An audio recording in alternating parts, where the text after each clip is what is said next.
যে এটা একটা 18 প্লাস কন্টেন্ট।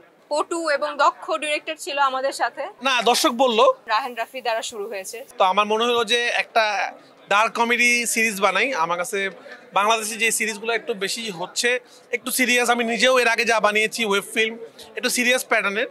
তা আমার কাছে মনে হচ্ছিল যে আমি একটা ভারী কনসেপ্টকে একটু সহজভাবে মানুষকে দেখাতে চাই, সেজন্যই ব্ল্যাক মানি বানানো। এই গল্পটা মনে দিন আগেই লিখেছিলাম এবং এই গল্পটা লেখার সময় মনে হচ্ছিল যে এটা আসলে সিরিজের গল্প। আপনারা তো ফিল্মের ফিল পেয়েছেন, কারণ আপনাদেরকে একটানা দেখানো হয়েছে, এর মাঝখানে 4টা ভাগ থাকবে এবং অনেক কিছু আপনারা দেখাতে পারি না, আমরা এটা ছোটো করে দেখিয়েছি কারণ যেহেতু সিনেমার মতো করে দেখানো হয়েছে। তো গল্পটাই মনে হচ্ছিল আমার কাছে যে এটা সিরিজ। এই গল্পের যে প্যাটার্ন একটু পরপর দেখবেন গল্পের মোড চেঞ্জ হতে থাকে এবং একটু পরপর এক একজন ভিলেন চলে আসতে থাকে। তো দ্যাটস ওয়াই এটা সিরিজ। আমার মনে হচ্ছে যে একটা hit super duper hit series দিয়ে সিরিজে কেরিয়ার শুরু করি। একটা জিনিস খেয়াল করে দেখেছো, তোমার ফার্স্ট মুভিতে আমি ছিলাম, তোমার ফার্স্ট সিরিজেও আমি। আমার ফার্স্ট মুভি তো পূজা ছিল, ফার্স্ট ওয়েব সিরিজ তুমি। আমার সব সিনেমায় তো হিট, তার মানে সবাই লাকি।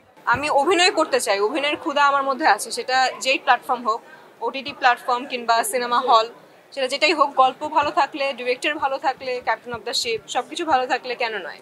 যে এটা একটা 18 প্লাস কন্টেন্ট, কারণ কন্টেন্টটা যে সাবজেক্ট ব্ল্যাক মানি এবং যে গ্যাংস্টারদের গল্প, সেটা যদি আমরা রিয়েলিস্টিকভাবে প্রেজেন্ট করতে চাই আমাদেরকে অনেক কিছু দেখাতে হয়। কারণ গ্যাংস্টাররা কিন্তু রেপিস্ট থাকে, গ্যাংস্টাররা কিন্তু মাদক ব্যবসা করে, এরা গোলাগুলি করে, এরা কিন্তু সুস্থ মানুষের মতো কথা বলবে না।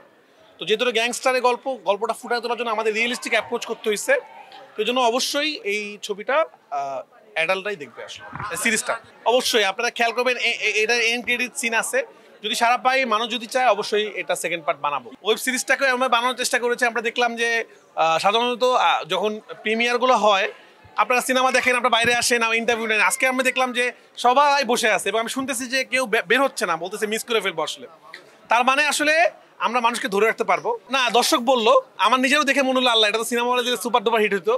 তো যাই হোক, সবকিছু সিনেমা হলে দেওয়া যাবে, এটা মানুষকে ঘরেও সিনেমা দেখাতে হবে। আর আমার সিনেমা যেহেতু কোরবানিতে আসে, কোরবানি পর্যন্ত ওয়েট করো, কোরবানিতে আসবে। বাট সবাই বলছিল পূজা খুব ভালো অভিনয় করেছে। কোনো চ্যালেঞ্জের সম্মুখীন হতে হয়নি, কারণ খুবই পটু এবং দক্ষ ডিরেক্টর ছিল আমাদের সাথে।